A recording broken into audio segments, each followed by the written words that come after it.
ঢাকা কলেজের ব্যবসায় শিক্ষা শাখার একাদশ শ্রেণীর ছাত্রদের আজকের উৎপাদন ব্যবস্থাপনা ও বিপণন এই সাবজেক্টের প্রথম পত্র উৎপাদন ব্যবস্থাপনা এর পণ্য ডিজাইন প্রোডাক্ট ডিজাইন এই চ্যাপ্টারের ক্লাসে স্বাগত। আমরা আজকে প্রোডাক্ট ডিজাইন অথবা পণ্য ডিজাইন এই চ্যাপ্টারের 3টা কোশ্চেন নিয়ে আলোচনা করব। প্রথমত, এক, পণ্য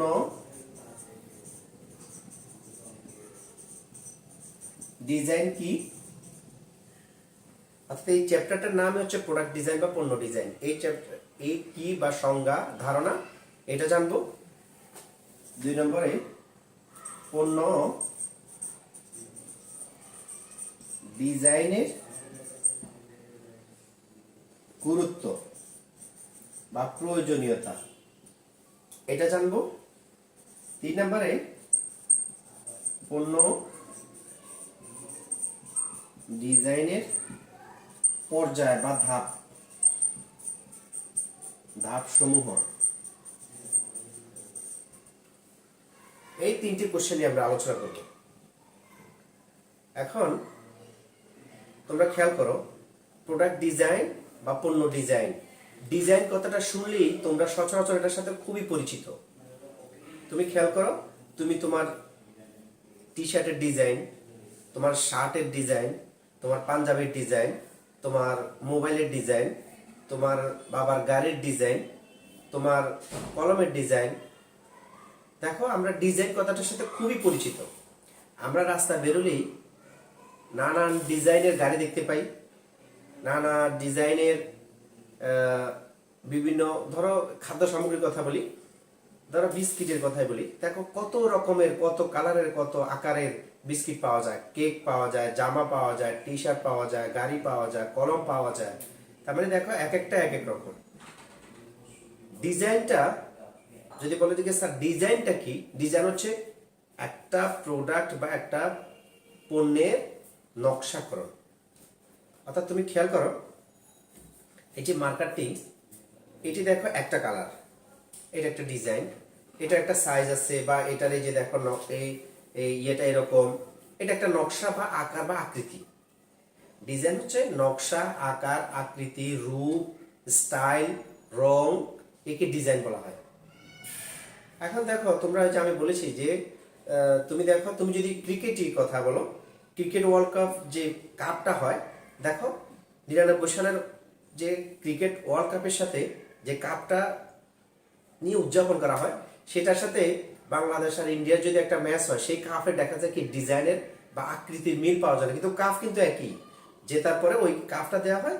এবং ফুটবলের সাথে ক্রিকেটের দেখো এই যে কাপটা দেওয়া হয়, তার একটা ডিজাইন বা মূলত এটা কাপ, এটাও কাপ, ফুটবলেরটাও কিন্তু কাপ দেওয়া হয়, আর ক্রিকেটেরটাও কাপ দেওয়া হয়, কিন্তু দেখো ডিজাইনগত কারণে এক এক বছর এক এক রকম হয়।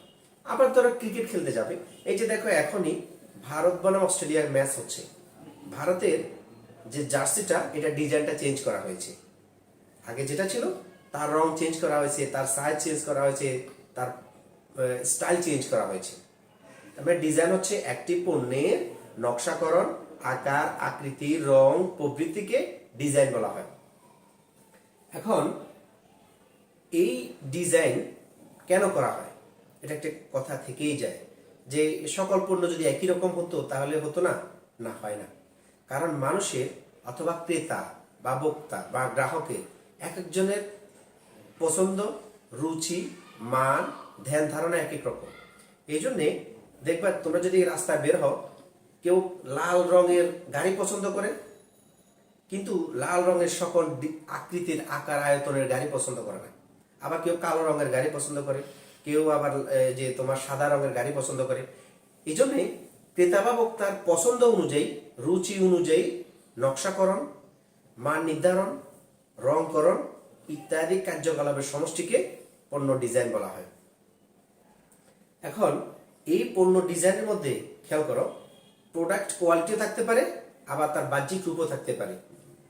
এখন ধরো তোমরা প্রায় যখন একদম সকালবেলা ঘুম থেকে ওঠার পর যে টুথপেস্ট প্রয়োজন হয়, দেখবে এক একটা টুথপেস্টের কালার এক এক রকম। পেপসোডেন্ট যে টুথপেস্টটা দেখো, হয়তো দেখা গেল যে কি সাদা টাইপের, হ্যাঁ। আর ক্লোজ আপের যদি টুথপেস্ট দেখো, তার কালার হয় লাল হয় অথবা গ্রিন হয়। দেখো প্রোডাক্টের কালার ভিন্ন, এইটা একটা জিনিস হতে পারে। এর বাহ্যিক আরেকটা দিক আছে, প্রোডাক্টের বাহ্যিক দিক কি, এটা মোড়ক থাকে। মোড়ক যেটা থেকে থাকে বাহ্যিক, তারও এক একটা এক এক রকমের সাইজ বা এক একটা এক এক রকমের কালার, এক এক রকমের ডিজাইন, এক এক রকমের নকশা। এর উপর ডিপেন্ড করে এক একজন, কেউ আছে প্রোডাক্টের রং পছন্দ করে, প্রোডাক্টের কোয়ালিটি পছন্দ করে, কেউ আছে আবার বাহ্যিক যে মোড়কটা ডিজাইনটাও পছন্দ করে, অনেক সময় ক্রয় করে থাকে। এই যে বললাম তোমাকে গাড়ির কথা, গাড়ির রঙের উপর ডিপেন্ড করে একজন গ্রাহক আছে সে লাল রঙের গাড়ি কিনবে না, আরেকজন আছে সে কালো রঙের গাড়ি কিনবে না। এই জন্য গ্রাহকের বা ভোক্তার রুচি পছন্দ অনুযায়ী পণ্যের নকশাকরণ, রংকরণ, মোড়কীকরণকে পণ্য ডিজাইন বলা হয়ে থাকে। আমি আশা করছি তোমাদেরকে কথাটা ক্লিয়ার করতে পেরেছি। পণ্য ডিজাইন হলো পণ্যের নকশাকরণ, অর্থাৎ এটি কেমন হবে। রাস্তায় বের হলে তোমরা গাড়ি দেখো, এক একটা প্রাইভেট কার ঠিক আছে, তবে এক একটার এক এক ধরন, এক এক সাইজ, এক এক আকার আকৃতি। এটা কেন হয়েছে? কারণ ক্রেতা বা ভোক্তার রুচি, অভিরুচি, পছন্দ অনুযায়ী এইভাবে তৈরি করা হয়েছে গাড়ি কোম্পানিগুলো। আবার দেখো কোম্পানি ভ্যারি করে, এক কোম্পানি এক ডিজাইনের এক রঙের গাড়ি তৈরি করে, অন্য কোম্পানি অন্য ডিজাইন বা অন্য রঙের গাড়ি তৈরি করে। এর কারণ হচ্ছে এক এক গ্রাহকের, এক এক ক্রেতার, এক এক ভোক্তার পছন্দ এক এক রকম। এই জন্যে ক্রেতা বা ভোক্তার রুচি অনুযায়ী পণ্যের গুণাগুণ, বৈশিষ্ট্য, কালার, নকশা ইত্যাদি করণকে পণ্য ডিজাইন বলা হয়ে থাকে। তারা আমাদের প্রথম নম্বর কোশ্চেন ছিল কি, পণ্য ডিজাইন কি। এখন যদি এটা যদি জ্ঞানমূলক কোশ্চেন 1 নম্বরের জন্য আসে, পণ্য ডিজাইন কি, তখন তোমাকে জ্ঞানমূলক একদম মুখস্থ বলতে হবে যে পণ্য ডিজাইন হচ্ছে এমন কতগুলো ধারাবাহিক কাজের সমষ্টি যা উৎপাদনকারী প্রতিষ্ঠান কর্তৃক ক্রেতা ভোক্তার রুচি পছন্দ অনুযায়ী পণ্যের আকার, আকৃতি, নকশাকরণ, রংকরণ, মোড়কীকরণ ইত্যাদি কার্যগুলির সমষ্টিকে পণ্য ডিজাইন বলা হয়ে থাকে। এটা হচ্ছে পণ্য ডিজাইনের সংজ্ঞা। এবার আসো আমরা অনেক সময় অনুধাবনমূলক যে খ নাম্বার, সেখানে একটা কোশ্চেন পেয়ে থাকি, পণ্য ডিজাইন কেন প্রয়োজন। তোমাকে 2 নম্বর ব্যাখ্যা করতে বলবে, অথবা পণ্য ডিজাইনের প্রয়োজনীয়তা ব্যাখ্যা করো। প্রথমটা কিন্তু ছিল জ্ঞানমূলক কোশ্চেন, পণ্য ডিজাইন কি, হোয়াট ইজ প্রোডাক্ট ডিজাইন। তখন যদি এই টাইপের জ্ঞানমূলক কোশ্চেন হয়, তোমাকে সেটা জ্ঞানমূলক বা মুখস্থ যে এইকে পণ্য ডিজাইন বলা হয়ে থাকে। এখন যদি দ্বিতীয় নাম্বার কোশ্চেন যেটা, সেটা হচ্ছে পণ্য ডিজাইনের গুরুত্ব বা এটা কেন করা প্রয়োজন, এটা তোমাকে ব্যাখ্যা করতে বলবে। তো আমরা আসো আজকে পণ্য ডিজাইনের গুরুত্ব। একটা জিনিস কি, যে কোনো উৎপাদনকারী প্রতিষ্ঠানের 2টা মূল উদ্দেশ্য থেকে থাকে, 2টা মূল উদ্দেশ্য। একটা হচ্ছে মুনাফা অর্জন, কারণ মুনাফা অর্জন ব্যতীত কোনো কাজকে, ব্যবসা প্রতিষ্ঠানকে ব্যবসা বলা যায় না। মুনাফা অর্জনের উদ্দেশ্যে যাবতীয় বৈধ অর্থনৈতিক কর্মকাণ্ডকে ব্যবসা বলা হয়ে থাকে। তাহলে পণ্য ডিজাইনের 1 নম্বর উদ্দেশ্য হচ্ছে মুনাফা বৃদ্ধি করা। বর্তমানে প্রতিষ্ঠানটি হয়তো মুনাফা অর্জন করছে, কিন্তু পণ্যের নতুন আকৃতি প্রদান, নতুন পণ্য উৎপাদন, নতুন রংকরণ, নতুন ডিজাইনকরণ, এর মাধ্যমে প্রতিষ্ঠানের বিক্রয় বৃদ্ধি পায়, আর বিক্রয় বৃদ্ধি পেলে মুনাফাও বৃদ্ধি পেয়ে থাকে। এটা ছিল 1 নম্বর কথা, যে প্রতিষ্ঠানে বিক্রয় বৃদ্ধি করে মুনাফা বৃদ্ধির জন্য পণ্য ডিজাইন করা হয়ে থাকে। দ্বিতীয় নম্বর কথা হলো যে ক্রেতা সন্তুষ্টি অর্জন করা, অর্থাৎ যে প্রোডাক্টটি গ্রাহক কিনলো, উৎপাদনকারী প্রতিষ্ঠান চায় তার এই প্রোডাক্টটি কিনে ব্যবহার করে ক্রেতা বা ভোক্তা যাতে সন্তুষ্টি অর্জন করতে পারে। কারণ শুধুমাত্র মুনাফা অর্জন করেই একটি প্রতিষ্ঠান টিকে থাকতে পারে না। প্রতিযোগিতামূলক এই বাজারে যে কোনো ব্যবসা প্রতিষ্ঠানকে ক্রেতা বা ভোক্তাকে সন্তুষ্ট করেই মুনাফা অর্জন করতে হয়। নচেত এই বৃহদায়তন উৎপাদনের এই যুগে প্রতিযোগিতামূলক বিশ্বের সাথে তাল মিলিয়ে দীর্ঘমেয়াদী প্রতিষ্ঠান বাজারে টিকে থাকতে পারে না। এ কারণে উৎপাদনকারী প্রতিষ্ঠানকে সবসময় শুধুমাত্র মুনাফা বৃদ্ধি বা মুনাফা অর্জনের দিকে তাকালেই হয় না। ক্রেতা বা ভোক্তার সন্তুষ্টি, ক্রেতা ভ্যালু তৈরি করে দীর্ঘমেয়াদী মুনাফা অর্জনের লক্ষ্য অর্জন করাই হচ্ছে একটি প্রতিষ্ঠানের পণ্য ডিজাইনের মূল উদ্দেশ্য। এছাড়াও পণ্য ডিজাইনের যদি আমরা যদি মোটা দাগে কয়েকটি কারণ যদি ব্যাখ্যা করি, তার প্রথম নাম্বার বলেছি কি, প্রথম নাম্বার বলেছি বিক্রয় বৃদ্ধি, অর্থাৎ নতুন নতুন পণ্যকে নতুন ডিজাইনকরণ, নতুন রংকরণ, নতুন নকশাকরণ অথবা নতুন মোড়কীকরণ। এর ফলে ক্রেতা বা বিক্রেতারা নতুন যে মোড়ককৃত পণ্যটি, নতুন কোয়ালিটির পণ্যটি, নতুন রঙের পণ্যটির দিকে আকর্ষণ বৃদ্ধি পায়, ফলে পণ্যটির বিক্রয় বৃদ্ধি পায়। তাহলে বিক্রয় বৃদ্ধি হলো একটি অন্যতম প্রধান উদ্দেশ্য পণ্য ডিজাইনকরণের। দ্বিতীয় নাম্বার হলো পণ্য ডিজাইনের উদ্দেশ্য অর্জন। ওই যে বললাম উদ্দেশ্য অর্জন, একটি প্রতিষ্ঠানের মূল উদ্দেশ্য কি, মুনাফা বৃদ্ধি করা। এই পণ্য ডিজাইনের ফলে ক্রেতা বা ভোক্তারা পণ্যের প্রতি নতুনভাবে আকৃষ্ট হয় এবং পণ্যটি ক্রয় করে, ফলে প্রতিষ্ঠানের যে মূল লক্ষ্য বা উদ্দেশ্য মুনাফা অর্জন সেটি অর্জিত হয়। এরপর বলেছে উৎপাদন ব্যয় হ্রাস। অনেক ক্ষেত্রে দেখা যায় কি, নতুন পণ্য ডিজাইনকরণের ফলে পণ্যের আকার আকৃতি, প্রযুক্তি, যন্ত্রপাতি পরিবর্তনের ফলে উৎপাদনের পরিমাণ বৃদ্ধি পায়।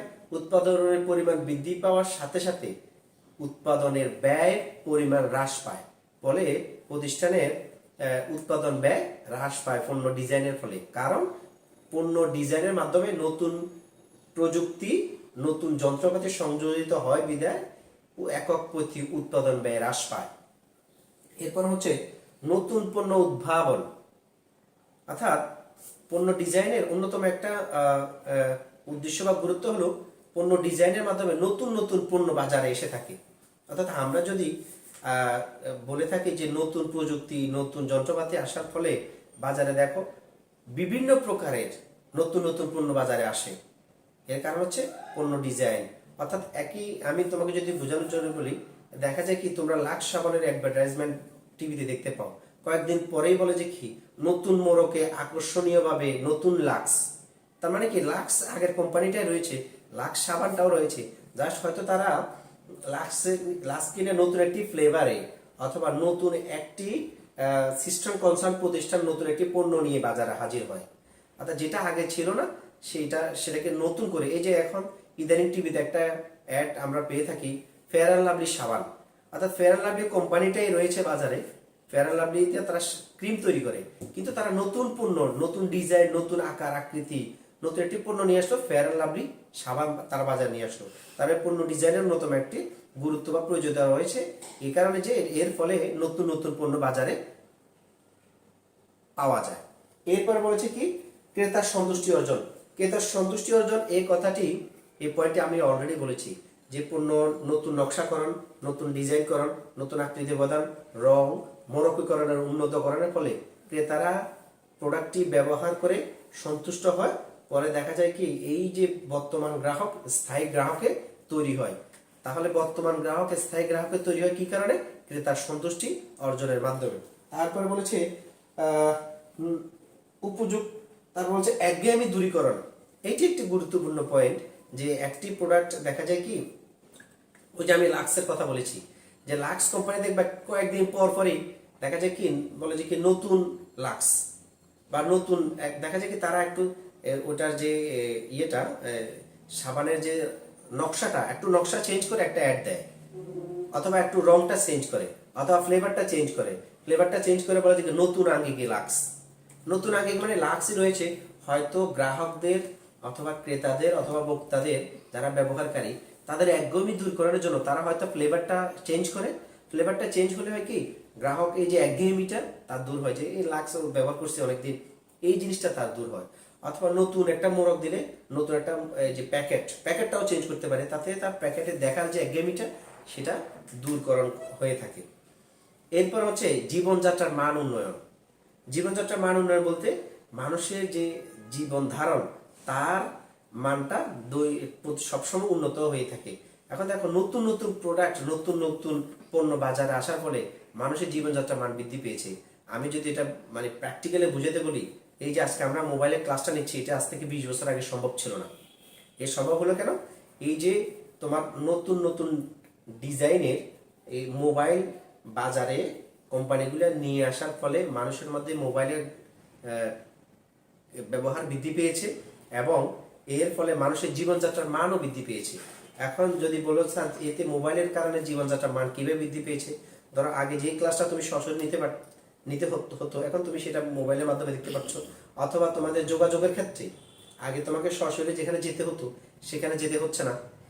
অথবা যে কোনো একটি প্রোডাক্টের সম্পর্কে তুমি ইনফরমেশন জানার প্রয়োজন রয়েছে, তুমি আগে সেখানে যেতে হচ্ছে না, দেখতে হচ্ছে না, তুমি ইন্টারনেটে সার্চ দিলেই সেটা সাথে সাথে দেখতে পাচ্ছ। তুমি ইন্টারনেটে অর্ডার করলেই তুমি একটা প্রোডাক্ট পেয়ে যাচ্ছ, ইন্টারনেট অর্ডার করলেই তুমি তোমার খাবারটা তোমার বাসায় চলে আসছে, এই যে ফুড পান্ডা।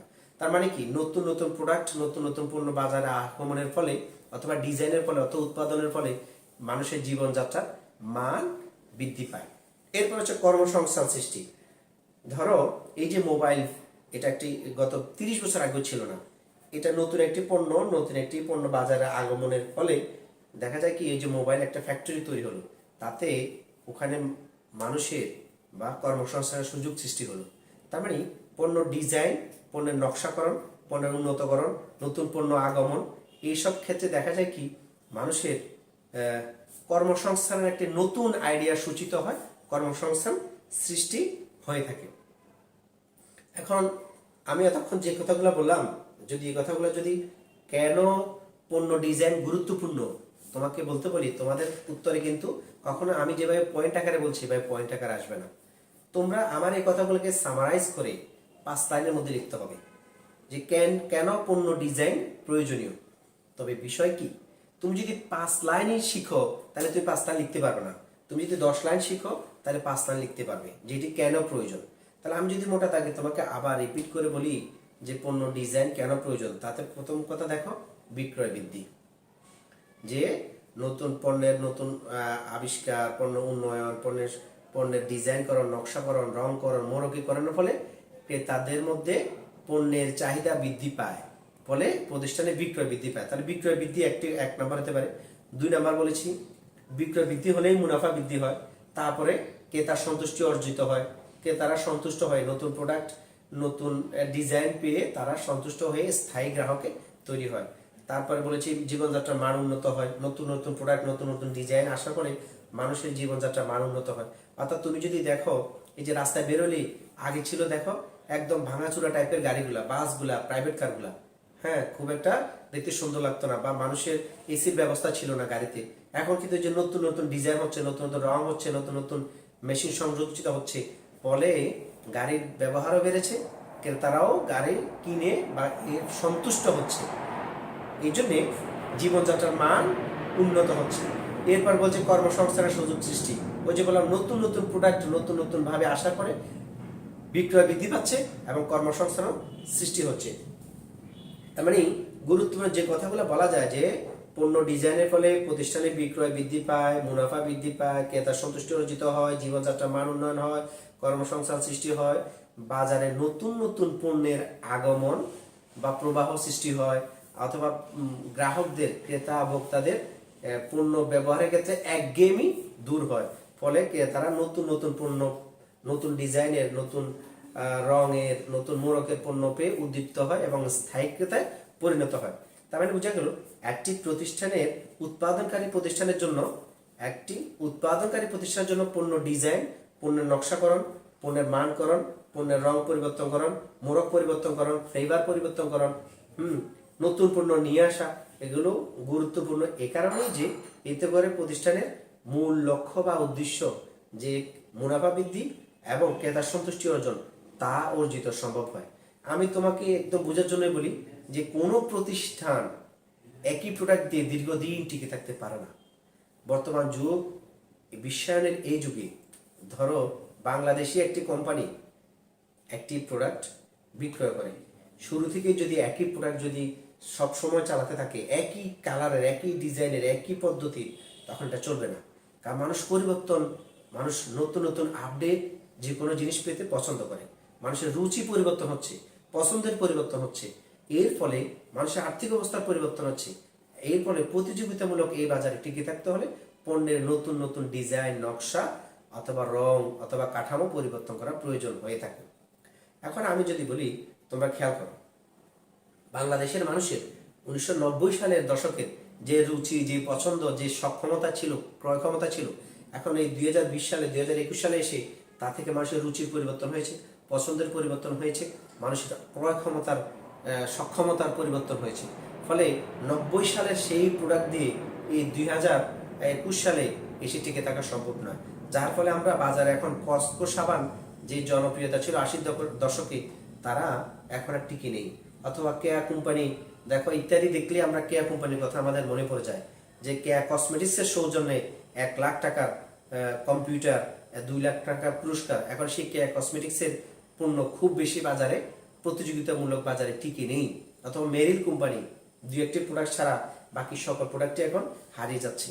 অথবা আমি যদি তোমাকে তোমার মোবাইল দিয়ে উদাহরণ দিয়ে থাকি, দেখো নোকিয়া, আজ থেকে 15 বছর আগে নোকিয়া কোম্পানিটি প্রায় সবার হাতে হাতে নোকিয়া সেল ফোন ছিল, মোবাইল ফোন ছিল, কিন্তু তারা প্রতিযোগিতামূলক এই বিশ্বে পণ্যের নকশাকরণ, পণ্যের আধুনিকায়ন, নতুন পণ্য নিয়ে আসার ক্ষেত্রে, পণ্য নকশাকরণ বা ডিজাইনের ক্ষেত্রে আপডেটেশন অথবা পণ্যের নতুন প্রযুক্তি, নতুন যন্ত্রপাতি, নতুন ভার্সন নিয়ে আসার ক্ষেত্রে পিছিয়ে থাকার কারণে নোকিয়া কোম্পানিটি কিন্তু আজকে বিশ্বের প্রতিযোগিতামূলক এই বাজারে খুব ভালোভাবে টিকে নেই।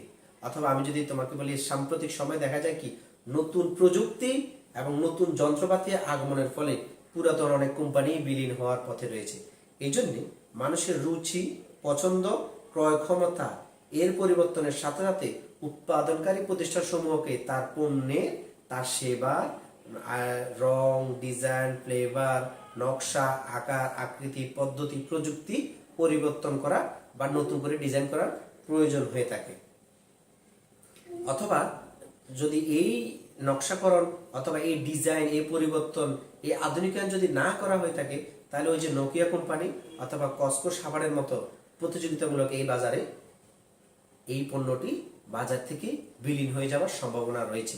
এই জন্যে গ্রাহকদের রুচির পরিবর্তনের সাথে সাথে, পছন্দের পরিবর্তনের সাথে সাথে উৎপাদনকারী প্রতিষ্ঠানকে তার উৎপাদিত পণ্যের ডিজাইন, নকশা, রং, ফ্লেভার, পদ্ধতি, প্রযুক্তি পরিবর্তন করা বা নতুন ডিজাইন করার প্রয়োজনীয়তা রয়েছে। তাহলে আমাদের 2 নম্বর কোশ্চেন গেল যে আমরা পণ্য ডিজাইনের গুরুত্ব বা প্রয়োজনীয়তা আমরা ব্যাখ্যা করলাম, জানলাম। এবার আমাদের 3 নম্বর যে কোশ্চেনটি ছিল, 3 নম্বর কোশ্চেন কি ছিল? 3 নম্বর কোশ্চেন ছিল পণ্য ডিজাইন। পণ্য ডিজাইন হচ্ছে যে কি, পণ্য ডিজাইনের পর্যায় বা ধাপ সমূহ। অর্থাৎ একটি প্রোডাক্ট বা একটি পণ্য যদি কেউ যদি নতুন ডিজাইন করতে চায়, সেক্ষেত্রে তাকে কয়েকটি ধারাবাহিক কাজ, ধারাবাহিক বিষয় অনুশীলন করে তারপর করতে হয়। হঠাৎ মন চাইলেও তারপর দিন করে ফেললাম, ব্যাপারটা এরকম না।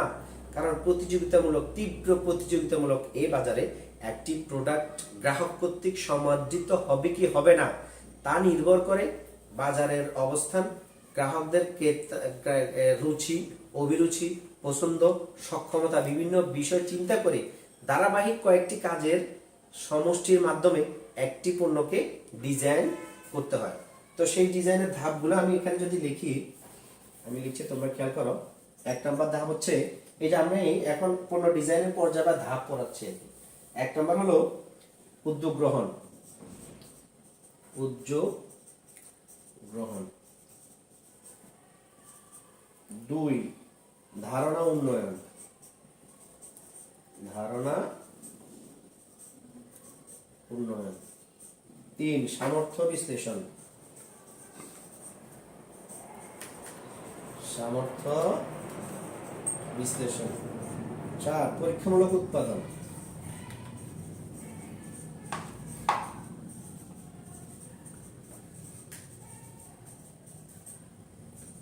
5 চূড়ান্ত উৎপাদন।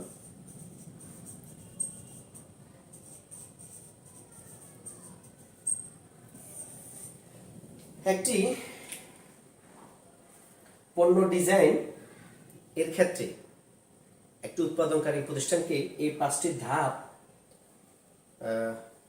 ফলো করে একটি পণ্য আধুনিকায়ন, পণ্য উৎপাদন অথবা পণ্যের ডিজাইন, নতুন নকশাকরণ, আকার আকৃতিকরণ করতে হয়। কারণ বাজারের অনেকগুলো বিষয় পণ্য উন্নয়নের সাথে, পণ্যের নতুন ডিজাইনের সাথে, পণ্য ডিজাইনের সাথে জড়িত রয়েছে।